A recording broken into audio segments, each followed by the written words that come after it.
Hi there and welcome. Thank you for taking a moment out of your day to watch this video.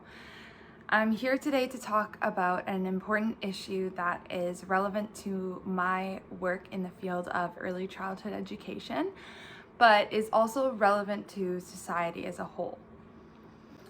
This video is inspired by my learnings at Douglas College in the ECE program, my work in the field, a TED Talk video by Jenny Fenton called Inclusion, Belonging, and the Disability Revolution, as well as my conversations with members of the community.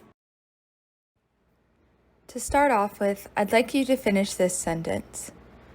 Children with disabilities are. Hopefully you chose wonderful, capable, full of love, worthy, or some other positive descriptor. However, if your initial thought leaned more towards a less positive perspective, now is a great time to reconsider your bias. There's nothing wrong with having a bias. Everybody has them, and they're ingrained in us from birth onwards through the people we meet, the ideas we listen to, and the experiences we have. I believe that our second thought is more important than our initial bias, as it is a choice and therefore it is a better reflection of our values and beliefs regarding any given issue. Now that we've checked our bias, let's talk a little more about children with special needs and early intervention.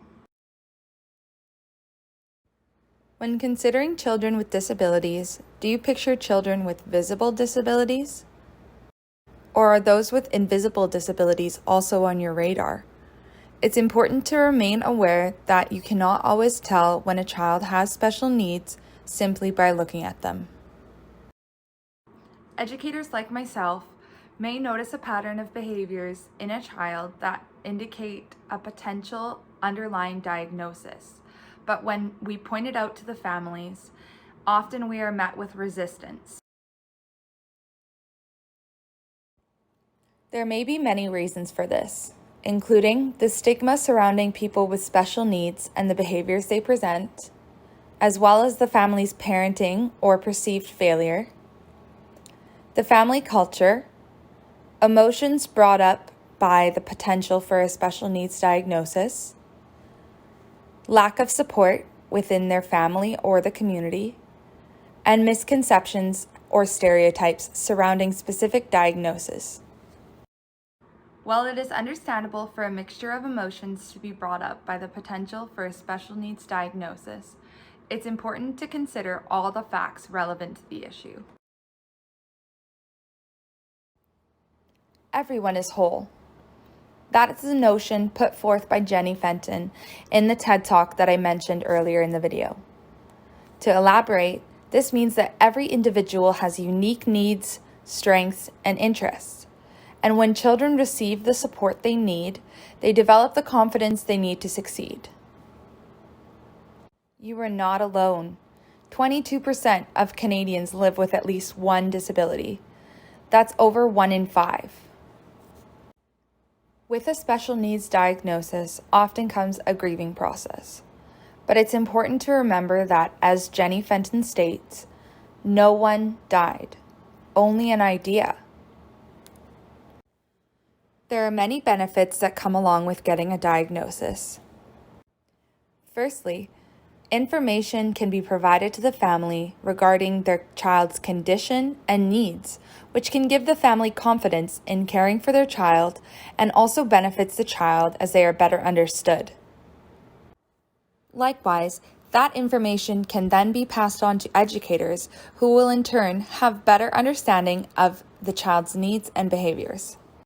As well, supports and services can be accessed that will support the optimal growth and development of the child, but also support the family. And perhaps most importantly, early intervention can set children up for better long-term outcomes for mental and physical health, relationships, schooling, and careers. The referral process can be another barrier for families. It's important to know what your options are.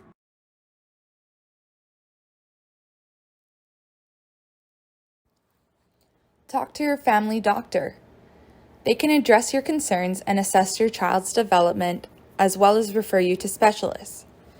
Keep in mind, some doctors and pediatricians may be hesitant to refer your child before 5 years of age. You can still ask for a referral and mention that you'd like to get your child on a wait list and that if things change, you can always remove your name. Talk to your child care provider. They can recommend next steps as well as refer you to helpful resources and organizations. Find your local supported child development, Aboriginal supported child development, or infant development center. You can look them up online or in the phone book. I hope that I was able to shed some light on this very important matter, and I implore you to choose love. Choose to support your child or children as best you can, and seek assessment when it may be necessary.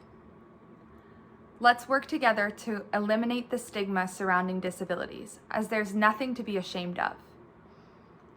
And in doing so, let's choose to celebrate diversity within our communities. The world would be a very boring place if we were all the same. Thank you.